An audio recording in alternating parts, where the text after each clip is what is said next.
pessoal, tudo bem com vocês? Espero que sim. Eu sou a professora Sheila, da disciplina de Biologia. Sejam bem-vindos à nossa primeira videoaula para as turmas de primeiros anos. E o nosso tema de hoje é uma ciência chamada Biologia. Como o próprio nome já diz, Biologia é o estudo da vida. Bios é vida e logos, estudo. Então é a ciência que estuda os seres vivos sobre todos os seus aspectos. E vocês vão entender um pouquinho melhor no decorrer dos próximos slides. Níveis de organização. Percebam aí que a gente começa a falar desde o átomo até chegar na biosfera, né, no planeta inteiro. Então a biologia estuda cada um desses aspectos. Quando estudamos essa área, fazemos o estudo da vida, analisando desde a constituição dos seres vivos até a relação entre eles e também a sua relação com o meio ambiente, classificando os objetos de estudo em níveis hierárquicos. Esse estudo torna-se mais fácil e mais organizado. A gente estuda aí desde o átomo, formando as moléculas, que formam as células juntas formam os tecidos formam os órgãos, alguns órgãos juntos formam cada um o seu sistema, os sistemas formam o organismo e o organismo vai estar inserido em uma população, em uma comunidade, no ecossistema e no mundo, né, da biosfera inteira. A biologia, além de estudar todas essas características dos seres vivos, ela é dividida em algumas áreas. Vamos ver algumas delas agora. A primeira que nós vamos ver é a genética, que é o estudo da hereditariedade, né, que é a transmissão de características entre os seres vivos. Vemos também a zoologia, que abrange o estudo dos animais, sua anatomia, fisiologia, sua classificação, evolução e a sua contribuição para a ecologia.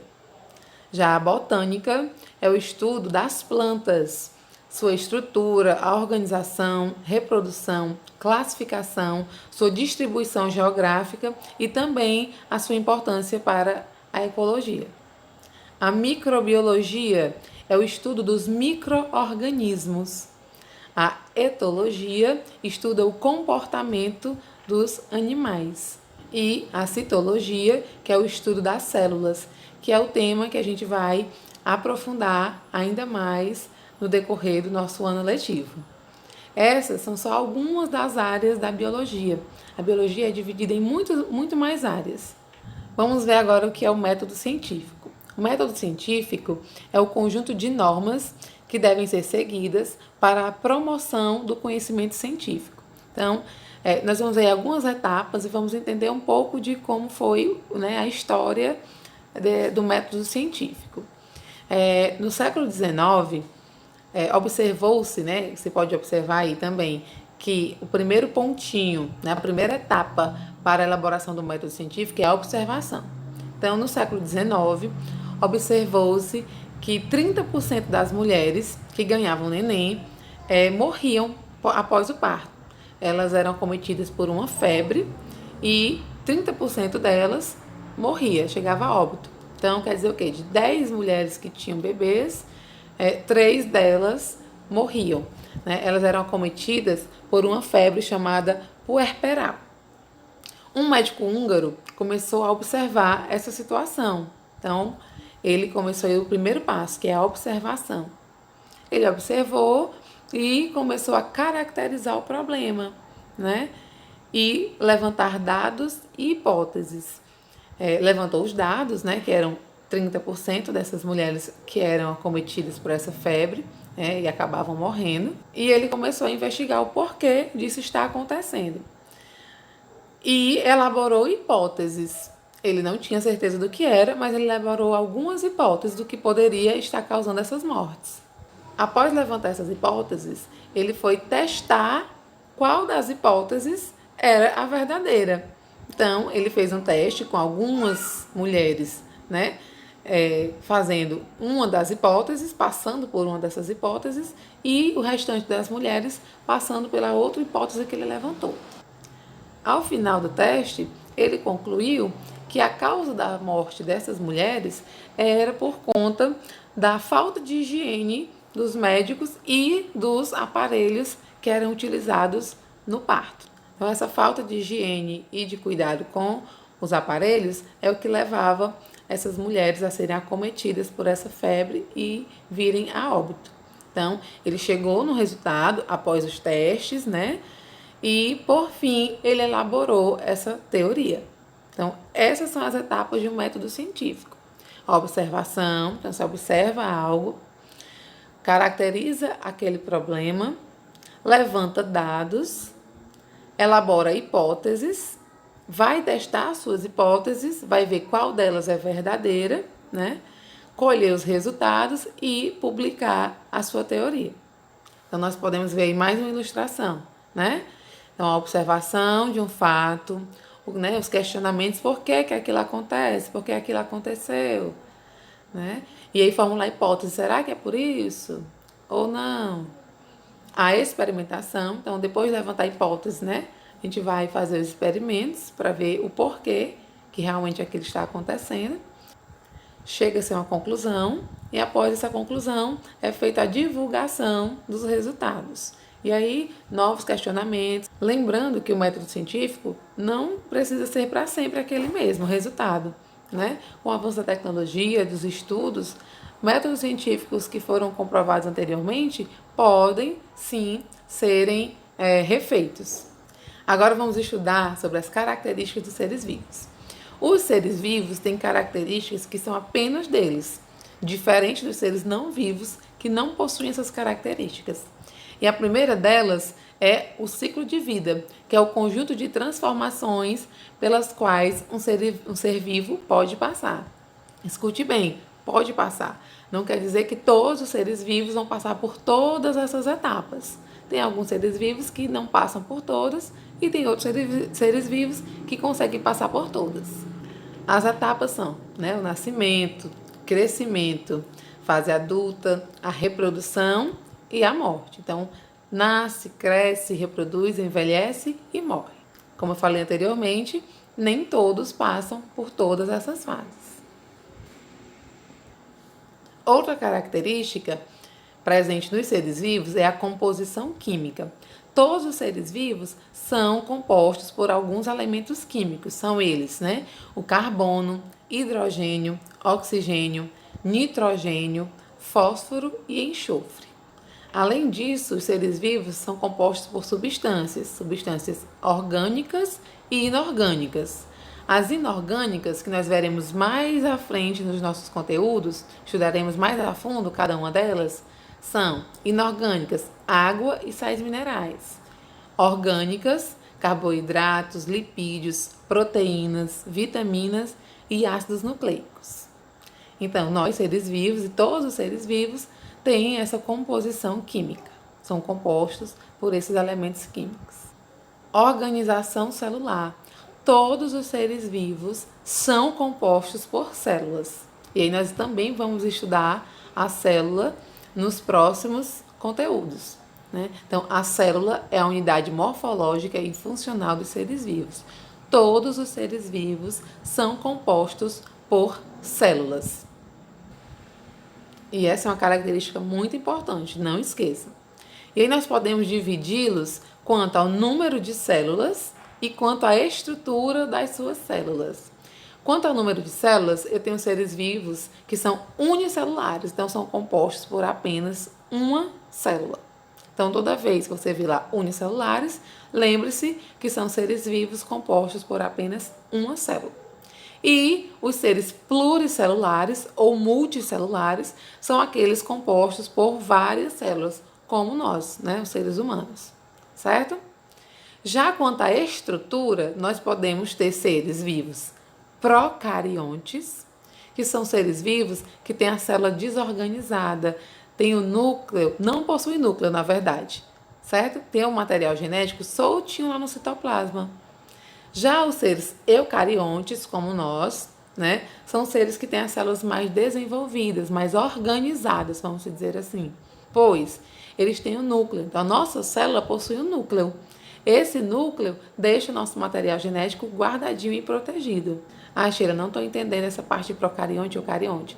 Não se preocupe, nós vamos ter capítulos voltados apenas para esse conteúdo. E aí a gente vai aprofundar melhor nessa parte. né? No momento vocês têm que entender que nós, seres vivos, temos uma organização celular. Então, nós somos compostos por células, ou por uma célula, ou alguns outros por muitas células, né? E essas células podem ser procariontes, que são células que não possuem núcleo, como as células das bactérias, por exemplo, ou seres eucariontes, que são seres que possuem o núcleo, possuem a carioteca.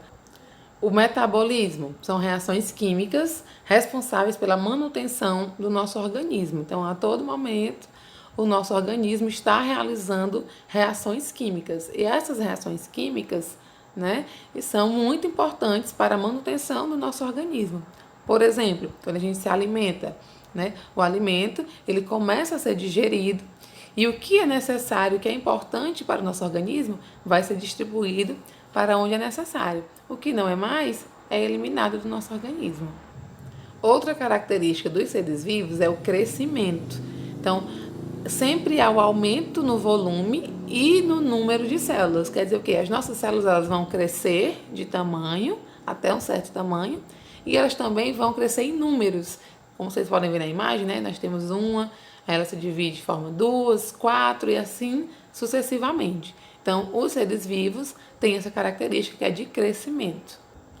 Uma característica muito importante é a reprodução, pois é pela reprodução que nós mantemos, né, damos continuidade à nossa espécie. E existem dois tipos de reprodução. A reprodução assexuada é quando o próprio organismo começa a se dividir, dando origem a dois indivíduos, como vocês podem ver na imagem, o exemplo aí de uma bactéria, né? Ela se reproduz de maneira assexuada, né? Onde não há o encontro dos gametas. Ela sozinha começa a se dividir, divide seu material genético, dando origem a duas novas bactérias, por exemplo. E a reprodução sexuada, que é a reprodução através dos gametas, que acontece nos animais, por exemplo, né? É quando há encontro do espermatozoide, que é a célula reprodutiva masculina, com o óvulo, que é a célula reprodutiva feminina. E aí há a fecundação e há o desenvolvimento de um novo ser. Nós possuímos também a homeostase. O que é isso, homeostase? É a regulação das atividades internas do nosso organismo em função das condições do meio onde a gente está. Manutenção da temperatura corporal. Por exemplo, a gente está com muito calor, se a gente vai num lugar muito quente, a gente começa a sentir muito calor, o nosso organismo começa a fazer o quê? Suar, né? Ele começa a liberar suor. Esse suor é extremamente importante. Para quê? Para que ele deixe a temperatura do nosso corpo em equilíbrio. Se está muito quente, a gente começa a perder um pouco de água, né, através do suor, para manter a temperatura do nosso corpo, para que a temperatura não chegue num grau muito elevado. Assim também quando estamos com muito frio. A gente está com muito frio, acontece a contração dos nossos vasos sanguíneos, né, também para tentar manter a temperatura do nosso corpo. Pois se a temperatura subir demais ou descer demais, pode levar o indivíduo a óbito. Já a reação é a capacidade que os seres vivos têm de responder a estímulos. A gente pode observar aí na imagem a planta chamada Maria fecha a porta, né? Conhecida assim ou como mimosa, dormideira, que é aquela plantinha que quando a gente encosta nela, ela fecha as suas folhinhas. Então, é uma capacidade que ela teve de responder a esse estímulo, que é chamado também de irritabilidade. Outro exemplo de irritabilidade ou de resposta a estímulos é a quantidade de luz que entra, né, nos nossos olhos, por exemplo. Então, a nossa pupila aumenta ou diminui com essa quantidade de luz. Quando a gente está num lugar muito iluminado, o nosso intuito é fechar um pouco os olhos, né, para que diminua essa entrada de luz. Já quando a gente está num local mais escuro, a gente tende a abrir mais os olhos, né, para tentar enxergar um pouco melhor. Então, também é um exemplo de reação, de resposta a estímulos do meio onde nós estamos. Hereditariedade é a transmissão do material genético de uma geração para outra. São as características genéticas passadas dos nossos pais para nós, né, para os filhos e assim sucessivamente. Então, basicamente são as características que nós recebemos dos nossos pais, por exemplo. Então, é a transmissão do material genético de uma geração para outra. São as características passadas dos pais para os filhos. Então, nós, seres vivos, temos essa característica, essa herança genética. Então, o pai, né, o material genético do pai e da mãe, as características de ambos vão formar as características dos filhos, né, como a gente vê aí na imagem, por exemplo. Então, essa também é uma característica dos seres vivos. E por fim, chegamos na evolução. A evolução são as modificações dos seres vivos ao longo das gerações. Então, ao longo de muitos e muitos anos, os seres vivos foram se adaptando, se transformando, né? Então, essa evolução permitiu, essa adaptação permitiu que os seres vivos que estão vivos até hoje conseguissem ter uma melhor condição de vida. Aqueles seres vivos que não conseguiram essa adaptação, se adaptar ao novo ambiente ou se adaptar a um novo tipo de alimentação, né, que passaram pela chamada seleção natural, né, eles foram extintos, eles não existem mais. Já os seres que conseguiram ao longo do tempo ir se modificando alguma característica, se adaptaram melhor ao ambiente, a novas características que lhes foram impostas, esses seres vivos, né, estão vivos até hoje e passaram pelo processo de evolução. E nós, todos os seres vivos, estamos sempre em processo de evolução. Então, esse foi o nosso vídeo de hoje. Espero que vocês tenham gostado, tenham entendido. Caso tenha permanecido alguma dúvida, eu aguardo todos vocês no nosso encontro através do Google Meet. Fiquem com Deus e até o nosso próximo vídeo.